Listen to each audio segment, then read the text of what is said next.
Eh bien, salut à tous. Aujourd'hui, une critique sur Spider-Man Homecoming. Par quoi commencer?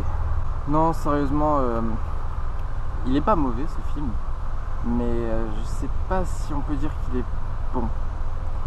Donc, je vais faire en première partie une critique sans spoil, donc je vais rester un peu général, et ensuite je vais parler un peu des scènes que j'ai appréciées et des scènes que j'ai trouvées un peu plus bizarres. Donc déjà, l'histoire, c'est c'est Peter Parker comme d'habitude, sauf que cette fois-ci il a 15 ans. 15 ans, ouais, c'est triste quand même. Mais bon, l'histoire en tient compte quand même, puisque on voit au début que déjà on dirait pas que c'est Spider-Man en fait. Enfin je sais pas, il est maladroit, mais mon dieu, il est maladroit. C'est incroyable. Je veux dire, c'est assez bizarre quoi, parce que il maîtrise pas ses pouvoirs en fait. Mais bon, on va dire que le fait qu'il soit maladroit, c'est pas vraiment grave, puisque bon, il a que 15 ans et il est. On a Tony Stark, Iron Man, qui se prend un peu pour son père, puisqu'il l'aide, c'est lui qui va lui donner le costume, puis ensuite lui reprendre. Mais bon, je vais pas spoiler plus que ça. Donc on va dire que c'est normal qu'il soit maladroit, il apprend, tout ça, tout ça, tout ça. Mais voilà quoi. Sinon, ça suit un peu l'histoire classique des autres Spider-Man. Donc ses parents sont morts, son oncle aussi, mais ça c'est pas dans le film, hein, on doit l'imaginer. Hein. D'ailleurs à aucun moment on parle de son oncle ou de ses parents.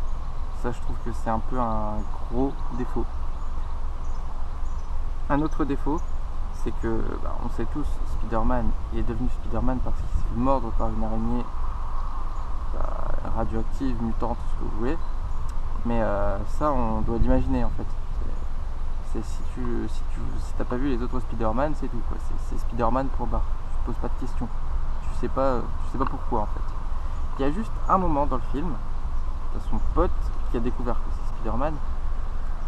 Il dit ouais, t'as été mordu par une araignée. Moi j'aimerais bien. Et sinon, à part ça, c'est genre tu te démerdes. Donc le personnage de Peter Parker vit chez sa tante May et on peut voir qu'il est un peu rêveur pendant le film. Il est, comme je l'ai dit tout à l'heure, assez maladroit et il aide. Au début, il n'arrête pas des vrais crimes en fait. Par exemple, on voit une scène qu'il aide une vieille dame, il lui indique son chemin. À plusieurs reprises, il fait des petits trucs comme ça, mais pas de gros crimes, de vol, de trucs comme ça quoi.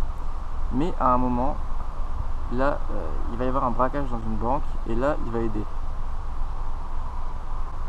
Et à partir de ce moment-là, il va vouloir toujours viser plus haut jusqu'à ce qu'il vise trop haut et qu'on lui reprenne. Mais je vais pas vous spoiler. Donc c'est tout ça pour vous dire que c'est un peu un personnage rêveur, ça c'est bien. Au moins, on reste dans l'optique d'un garçon de 15 ans, Spider-Man, tout ça, ça c'est bien. Oui, donc en fait, j'ai rien vraiment à dire de négatif dessus. J'ai trouvé le film assez bien dans l'ensemble. Je m'attendais à pire, franchement, parce que en voyant dans le trailer un gamin à la place de Spider-Man, quoi, je me suis dit, mais oulala, mais qu'est-ce qu'il fait, quoi? C'est pas Spider-Man, c'est un gamin qui a volé son costume, c'est pas possible. Mais en fait, si, il était assez bon. Hein. Enfin, j'irai peut-être pas jusqu'à dire excellent, mais. Et voilà quoi, j'ai pas vraiment de mots en fait. Donc maintenant deuxième partie. Donc si vous comptez voir ce film, oui voilà, donc si vous comptez voir ce film, vous pouvez vous en aller revenir après l'avoir vu. Je vous conseille vraiment ce film, hein, d'ailleurs il est bien. Ouais. Donc on va commencer par la fin. À la fin, mais c'est juste pas possible, les mecs, mais vous avez pété un plomb. En fait, je vous explique.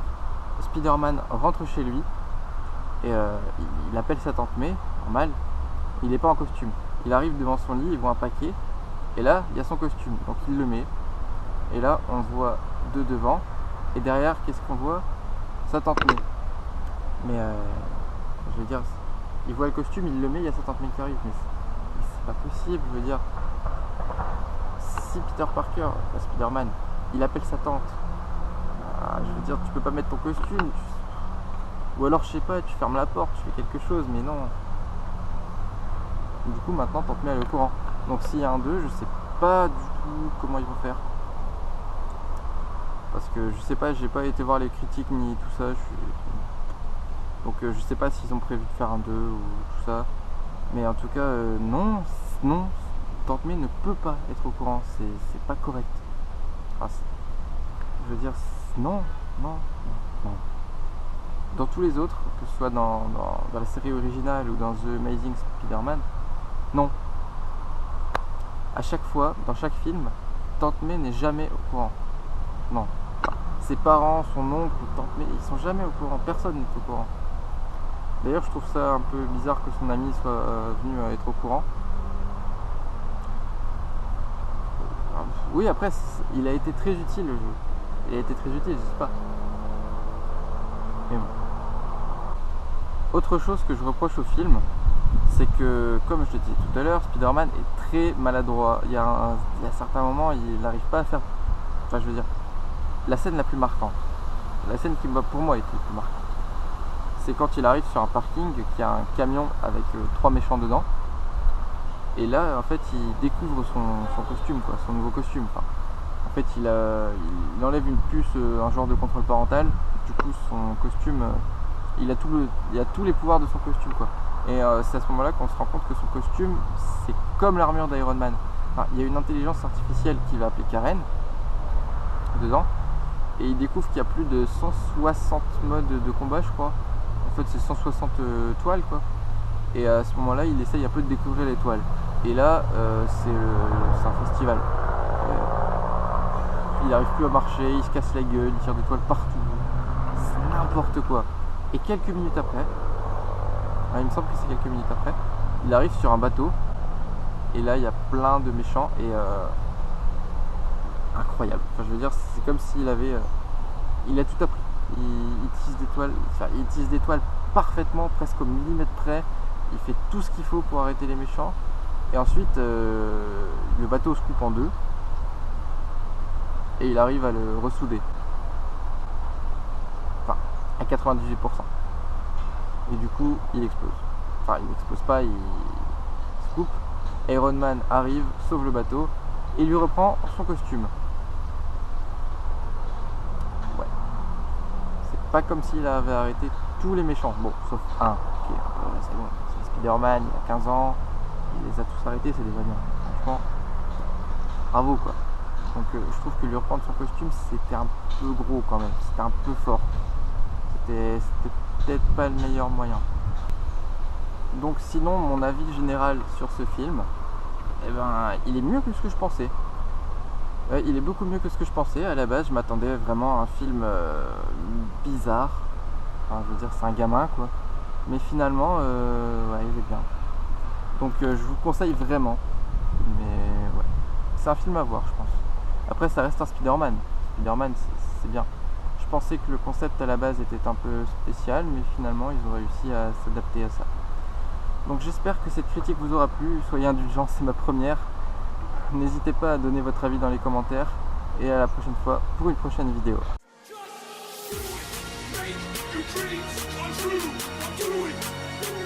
Nothing is impossible.